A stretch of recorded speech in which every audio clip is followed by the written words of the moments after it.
ओम नारायण नारायण नारायण नारायण। सभी मित्रों को राम राम। दोस्तों कैसे हैं आप सब। अभी हम रिव्यू करने वाले हैं नोप फिल्म के ट्रेलर का, जिसके राइटर और डायरेक्टर है जॉर्डन पील। देखिए, जॉर्डन पील ने अभी तक केवल दो ही फिल्मों को डायरेक्ट किया है, दोनों के दोनों हॉरर फिल्म से। 2017 में आई हुई गेट आउट और उसके 2 वर्षों के बाद में 2019 में आई हुई अस। ये दोनों की दोनों horror films extremely well made, out of the box और एक्सेप्शनल ऐसी है। मैंने 2017 में पहली बार जब गेट आउट को देखा था ना, मुझे विश्वास नहीं हुआ कि भी हॉरर जॉनरा में भी ऐसा कुछ दिखाया जा सकता है। हाँ? मतलब ऐसी भी हॉरर फिल्म हो सकती है। उस फिल्म का हर एक सीन हमें अंदर से अनकंफर्टेबल फील कराने वाला था, डराने वाला था, सरप्राइज कराने वाला था। और हर सबसे मुख्य बात तो यह है कि वो बिल्कुल एक नया एक्सपीरियंस था। ऐसा कुछ हमने हॉरर जॉनरा में उससे पहले नहीं देखा था। और उसके 2 वर्षों के बाद में फिर 2019 की शुरुआत में मैंने अस का ट्रेलर देखा। फिर से मैंने पढ़ा written and directed by Jordan Peele, producer भी दोनों फिल्मों के वही है। और नोप के भी प्रोड्यूसर, राइटर और डायरेक्टर जॉर्डन पील ही है। तो 2019 की शुरुआत में जब मैंने अस के ट्रेलर को देखा, भाई मतलब फिर से वही फीलिंग जो गेट आउट देखते समय मुझे आई थी कि भाई इस बार कुछ नया हमें देखने को मिलने वाला है। ऐसी हॉरर फिल्म हमने इससे पहले नहीं देखी होगी, ये ट्रेलर देखकर मुझे लगा था। और 3 महीनों के बाद में जब अस को मैंने देखा, भाई मतलब क्या था वो। जितना गेट आउट ने मुझे सरप्राइज किया था, उतना ही या उससे ज़्यादा मुझे अस ने सरप्राइज किया।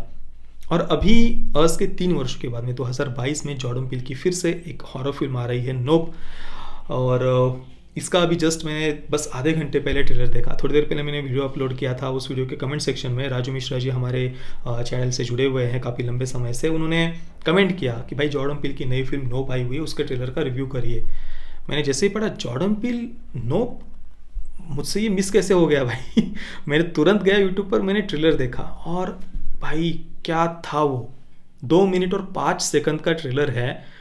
कुछ भी कहानी के बारे में पता नहीं चला, सीरियसली कुछ भी नहीं। और कई सारे थियरीज, कई सारी बातें एकदम से मन में आने लग गई एक एक सीन को देखकर। जिस प्रकार के कलर्स उन्होंने यूज़ किए हैं, हर एक सीन को अगर आप देखेंगे तो छोटी छोटी बातें, जैसे कि बैकग्राउंड में जो कुछ खिलौने हमें जैसे दिख रहे हैं, या पूरी थीम, पूरी ट्रेलर्स देखकर एक तो हमें बात पता चलती कि भाई एलियंस से जुड़ी हुई कुछ ना कुछ तो बात है।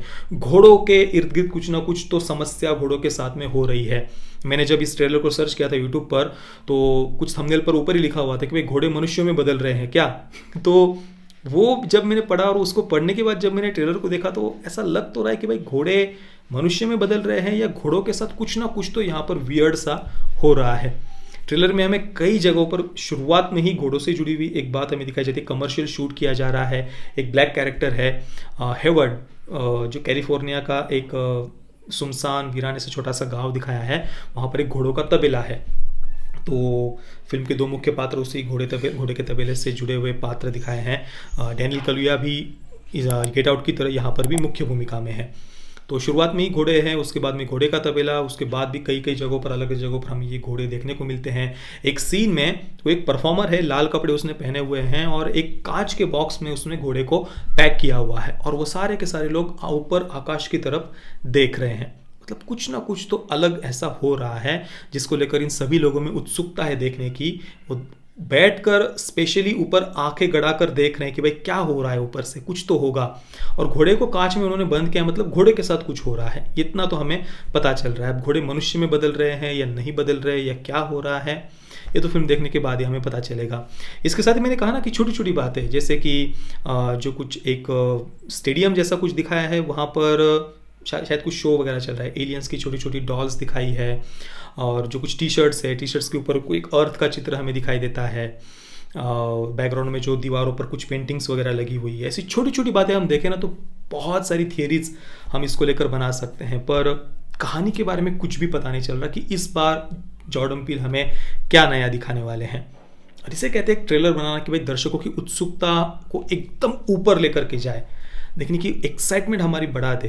अस का भी ट्रेलर बिल्कुल ऐसा ही था। और जितना मैं अस के ट्रेलर को देखकर उत्सुक हुआ था, 3 महीने के बाद जब मैंने फिल्म को देखा, तो कहीं से भी बिल्कुल भी फिल्म ने मुझे डिसअपॉइंट नहीं किया। वो जो एक्साइटमेंट थी वो पूरी फिल्म देखते हुए बनी रही, और उल्टा बढ़ती गई कि आगे क्या होगा, आगे क्या होगा, जानने की उत्सुकता मेरी पूरी फिल्म देखते हुए बढ़ती ही जा रही थी।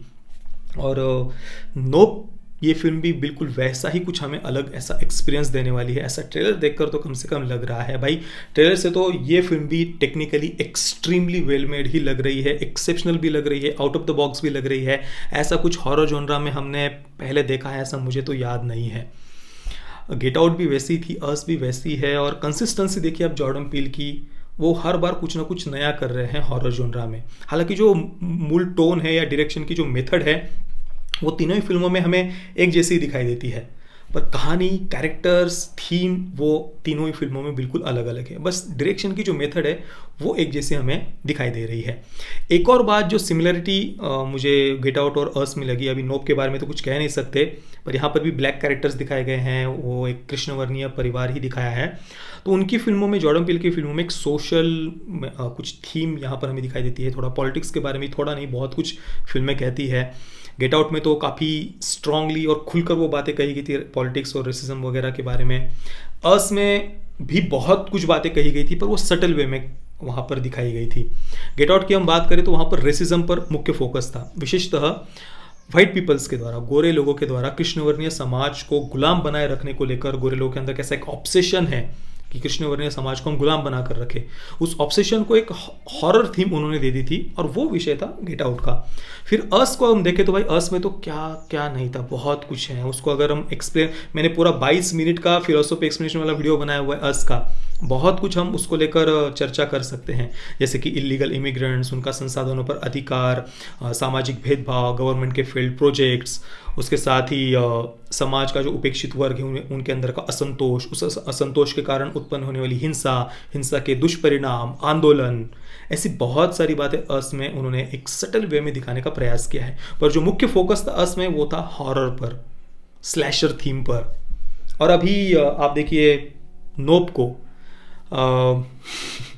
ट्रेलर से तो सच कह रहा हूँ कुछ भी पता नहीं चल रहा, पर यहाँ पर भी ये फिल्म भी बहुत कुछ कहेगी ऐसा मुझे लग रहा है। अब देखिए जॉर्डन पील की फिल्मों की जो थीम होती है उसको लेकर उन्हें अमेरिका में काफ़ी लोग क्रिटिसाइज भी करते हैं, पर एक बात तो है कि वो एक ब्रिलियंट फिल्म मेकर है, इसमें तो कोई संदेह नहीं है। ये तो हमारे भारत के फिल्म मेकर्स उठाकर देख लीजिए, लेफ्ट की विचारधारा वाले, उनके पास में क्रिएटिविटी के नाम पर क्या है, बस टॉक्सिक पेट्रियार्की के नाम से छाती कूटो, किसी मध्यम वर्गीय परिवार को दिखा दो, टॉक्सिक पेट्रियार्की के नाम से छाती कूटो या सेक्सुअल लिबरेशन को प्रमोट करो, बस वही बातें वो बस वही दिखाते जाते, इससे ज़्यादा उनके पास कोई क्रिएटिविटी बचे भी नहीं है। हाँ, टेक्निकली फिल्में बढ़िया बनाते हैं भारत के भी लेफ्ट की विचारधारा के फिल्म मेकर्स, इसमें कोई संदेह नहीं है, पर उनके पास में कुछ भी ऐसा नया या क्रिएटिविटी बची नहीं है। जॉर्डन पील एक ब्रिलियंट फिल्म मेकर, इसमें कोई संदेह नहीं। पर यहाँ पर हमें एक बात ध्यान रखने की आवश्यकता है, भारत की दृष्टि से लेफ्ट राइट इन शब्दों के कोई मायने नहीं बनते हैं। भारत का इतिहास, हमारी संस्कृति, हमारा कल्चर, ये वेस्ट की अपेक्षा, पश्चिमी देशों की अपेक्षा, अमेरिका की अपेक्षा बहुत बहुत ज़्यादा अलग है, इसलिए ये तुलना नहीं हो सकती। ये बात अलग है कि भारत के लिबरल या वामपंथी फिल्म मेकर्स वेस्ट को, अमेरिका को बिल्कुल ब्लाइंडली फॉलो करते हैं, पर हमारा इतिहास, हमारी संस्कृति ये वेस्ट से पूरी तरीके से अलग है। नोप देखने के लिए मैं बहुत उत्सुक हूँ, देखते हैं इस बार क्या नया हमें देखने को मिलने वाला है। दोस्तों, आपको क्या लगता है नोप का ट्रेलर देखकर? आप क्या मतलब घोड़े मनुष्यों में बदल रहे हैं, एलियंस, या क्या ये फिल्म कहने का प्रयास करेगी? मुझे आप नीचे कमेंट में अवश्य बताना। वीडियो देखने के लिए आप सभी मित्रों का बहुत बहुत धन्यवाद। जय श्री राम, वंदे मातरम।